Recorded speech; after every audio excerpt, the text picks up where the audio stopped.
by virtue of the warrant of arrest issued by the ICC for crimes against humanity. Sir, you have the right to remain silent. You have the right for counsel of your choice. Anything you say may be used for and against you in a court of law. And I want to ask you, sir, if you understand these rights.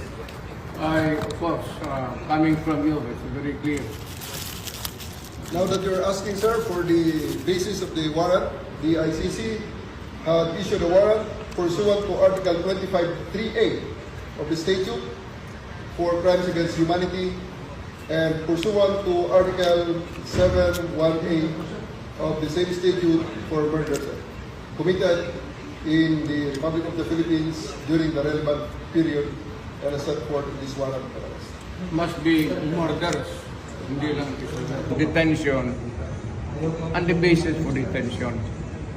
So, what is the law and what is the crime that I committed? To me now, the legal basis for my being here, as apparently I was brought here not of my own volition. If somebody else says, kung hindi ibang tao, ikaw siguro, because this is your structure.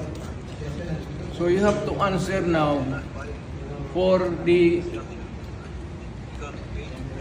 deprivation of liberty.